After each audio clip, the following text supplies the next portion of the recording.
ഇന്നും നമ്മൾ അക്കൗണ്ടിലേക്ക് പൈസ വന്നിട്ടുണ്ട്. ഇന്ന് പൈസ അയച്ച ആൾ മാറിയിട്ടുണ്ട്. ബാബു ഹുസൈനാണ്. നേരെ പൈസ എടുത്തിട്ട് വിട്ട് ഈ കടയ്ക്ക് ഈ നെറ്റ് മേടിക്കണം. അവിടെ പോയപ്പോൾ വില കൂടുതൽ, ഇവിടെ പോയപ്പോഴാണെങ്കിലോ വലുതും.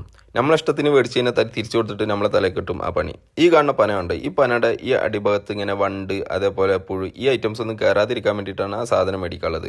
അവർക്ക് വിളിച്ചിട്ട് മേടിക്കാമെന്ന് പറഞ്ഞപ്പോൾ അവർ ഫോൺ എടുക്കുന്നില്ല. നേരെ തിരിച്ച് വീട്ടിലെത്തി നമ്മൾ ഉറക്ക കാര്യങ്ങളൊക്കെ കഴിഞ്ഞ് നോമ്പർക്കുള്ള പരിപാടിക്ക് നേരെ കിച്ചണിൽ പോയപ്പോൾ നിസാർക്ക് എല്ലാ സംഭവങ്ങളും ഉണ്ടാക്കുന്നുണ്ട്. അപ്പം നമുക്കും ഒരു പൂതി പാസ്ത ഉണ്ടാക്കണം എന്നുള്ളത്. ഈ പാസ്ത ഉണ്ടാക്കാനുള്ള പൂതി എവിടെയാണെന്ന് വെച്ച് കഴിഞ്ഞാൽ റീല് കണ്ടിട്ടാണ്. അപ്പം നമ്മൾ എന്താക്കി, ചിക്കനൊക്കെ പുഴുങ്ങാനിട്ട് അതിനുശേഷം വേറൊരു പൂതിയും ഉണ്ടായിരുന്നു, ബ്രസീലിയൻ ലെമൺ. ഇതും റീല് കണ്ടിട്ടുണ്ടായതാ. അപ്പോൾ മിൽക്കി മെയ്ഡ്, നാരങ്ങ, ഐസ് ഇതൊക്കെ പാടെ ഒരു ചെറിയൊരു സംഭവമാണ്. നൈസായിട്ട് ഗ്ലാസ്സൊക്കെ ഒഴിച്ചിട്ട് നോമ്പറക്കാൻ നേരത്തേക്ക് നമ്മൾ കുടിക്കുകയൊക്കെ ചെയ്ത് സംഭവം എന്തുവാ, സത്യം പറയാലോ നമുക്ക് തീരെ ഇഷ്ടപ്പെട്ടില്ല. ഉണ്ടാക്കിയ രീതി തെറ്റാണെന്നുള്ളതാണ് തോന്നുന്നു.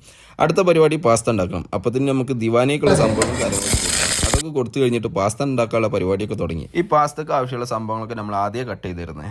അതൊക്കെ ചട്ടിയിൽ ഇട്ടിട്ട് പാസ്ത ഉണ്ടാക്കാൻ റെഡിയായി ഇങ്ങനെ നിൽക്കുമ്പോഴത്തേനും നമ്മളെ കഫീൽ വിളിച്ചിട്ട് പറഞ്ഞു മാഡത്തിനെ കൊണ്ട് ഹോസ്പിറ്റലിൽ പോകണം എന്നുള്ളത്. അങ്ങനെ പാസ്ത ഉണ്ടാക്കൽ കാര്യങ്ങളൊക്കെ കഴിഞ്ഞിട്ട് നൈസായിട്ട് ഒരു വീഡിയോ എടുത്ത് കഴിക്കാനുള്ള സമയമൊന്നും ഉണ്ടായില്ല. നേരെ വിട്ട് മാഡത്തിൻ്റെ വീട്ടിലേക്ക്, അവിടുന്ന് മാഡത്തിനെ എടുത്ത് ഹോസ്പിറ്റലിലേക്ക്, തിരിച്ച് കുട്ടീനെ മദ്രസ കൊണ്ടാക്കാണ്ടായിരുന്നു. അതൊക്കെ കഴിഞ്ഞ് വീട്ടിലെത്തിയിട്ട് പാസ്ത കഴിക്കാമെന്ന് വിചാരിച്ചപ്പോഴോ സാലം വിളിച്ചിട്ട് പറഞ്ഞു ഞാൻ സിമുക്കാക്കി താട്ടെന്നുള്ളത്.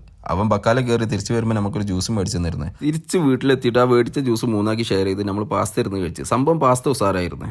അപ്പത്തിന് സലാസ് വന്നിരുന്നു. സലാസ് വീട്ടിൽ നിന്ന് വരുമ്പോൾ നെയ്ച്ചോറ് ബീഫ് കാര്യങ്ങളൊക്കെ കൊണ്ടുവന്നിരുന്നു. കുറച്ച് നേരം അവൻ്റെ കൂടെ സംസാരം കാര്യങ്ങളൊക്കെ കഴിഞ്ഞ് അപ്പത്തിന് വലീദിൻ്റെ കൂടെ കുറച്ച് നേരം ഫുട്ബോൾ കളിക്കാൻ പറഞ്ഞു. ദിവാനയിൽ ഫുട്ബോൾ കളി കാര്യങ്ങളൊക്കെ കഴിഞ്ഞിട്ട് അവൻ തിരിച്ച് അവൻ്റെ റൂമിലേക്ക് പോയി. അപ്പോൾ വീഡിയോ ഇഷ്ടപ്പെട്ട് കഴിഞ്ഞാൽ ലൈക്ക് അടിക്കാനും കമൻറ്റ് ചെയ്യാനും മറക്കരുതേ.